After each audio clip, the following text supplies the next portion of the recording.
अस्सलाम वालेकुम नाज़रीन, एक नई वीडियो के साथ आपकी खिदमत में हाजिर हूँ। नाज़रीन, साबिक ISI सरबराह को कोर्ट मार्शल का सामना। फैसल वावड़ा का कहना है कि तहकीकात का दायरा मज़ीद वसी होगा।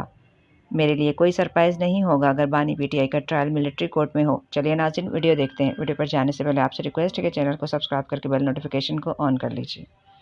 अब हमसे दुआ ये कर सकते हैं कि बस इसमें बातचीत के मरहले के तहत सजाएं जो होनी है गुनाह की, उसमें उम्र कैद तक बात हो जाए, कैद तक बात हो जाए, फांसी तक बात ना हो। अरशद शरीफ का केस भी अभी पेंडिंग है, उसको माइनस ना करें। आप जो इमरान खान साहब पे फायरिंग हुई उसको भी माइनस ना करें। तो अभी बहुत कुछ होना है। अब सिर्फ दुआ ये है कि सजाए मौत ना हो, उम्र कैद सजा हो। ये दुआ हो सकती है। अपने आप को डिस्क्रेडिट करने की जरूरत है पीटीआई वालों को। और अब जंजू जो ये आप किसके लिए कह रहे हैं? फैज साहब के लिए, खान साहब के लिए कि सजाए मौत ना हो, उम्र कैद हो? दोनों के लिए कह रहा हूं, मैं दोनों के लिए कह रहा हूं, मैं दोनों के लिए। आज की तारीख में आपको लग रहा है कि बस यही इन्हीं में से, इसी दो तीन चीजों में से होना है, कुछ इन्हीं दो में से कुछ एक होना है? देखिए, या देखिए फैज हमीद की कोर्ट मार्शल के साथ सजा होनी है, तो दुआ ये की जा सकती है कि अल्लाह मियां सजाए मौत ना दे दे, उम्र कैद दे दे। ठीक है, यही एप्लीकेशन दूसरों के ऊपर भी। इससे कम कुछ नजर नहीं आ रहा आपको खान साहब या फैज साहब के लिए? याद रखें, पेशावर के ऊपर सबसे पहले तंसीबात थी फौज की, जिसमें एहतजाज किया था पीटीआई ने, और उसमें भी कोर कमांडर पेशावर फैज हमीद साहब थे।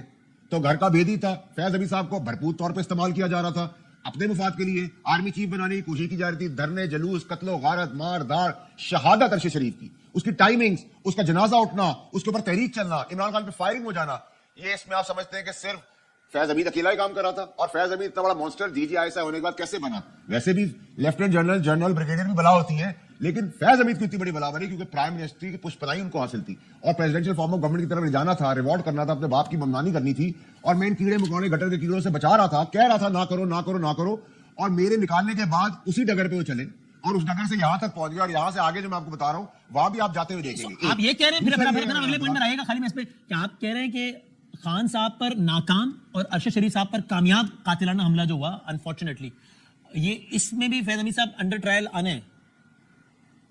सर सिर्फ फैज हमीद नहीं आएगा, दीगर भी आएंगे। कौन? आप बताए ना, वो भगौड़ा जो है, मुराद सईद, वो क्यों भागा? बस तोते के अंदर किसकी जान फंसी हुई है? वो भगौड़ा मफरूज जो है, हमाद अजहर, वो क्यों भागा हुआ है? चले बहुत सारे और भगौड़े भी हैं, लेकिन ये दो भगौड़े क्यों भागे हुए हैं? बुज़दिल जो है। अच्छा, हाँ, तो समझे ना आप बात को?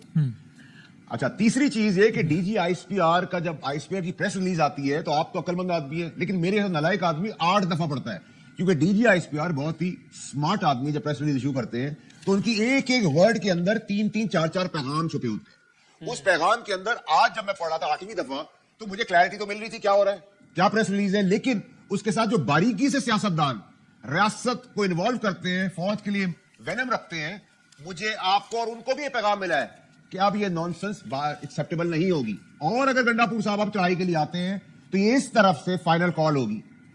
और अभी भी अगर मेरे डॉट्स को आप कनेक्ट करें, मेरे तज्जिए को 2 साल के, तो आपको आज मेरी बात पे यकीन हो जाना चाहिए कि बीबी खान की जान क्यों लेना चाहती है, खुदा ना खास्ता, क्योंकि इवेंचुअली फंदा भी बेगम साहिबा तक भी जाना है। तो हमेशा इस खित्ते के अंदर, बल्कि इंटरनेशनली भी क्या हुआ है, जो मुद्दा है उसको फारिग कर दो ताकि अपने पे बात ना आए। तो अब तो ये बहुत ही सीरियस सिचुएशन में हम दाखिल हो चुके हैं। अब हमसे दुआ ये कर सकते हैं कि बस इसमें बातचीत के मरहले के तहत सजाएं जो होनी है गुनाह की, उसमें उम्र कैद तक बात हो जाए, कैद तक बात हो जाए, फांसी तक बात ना हो।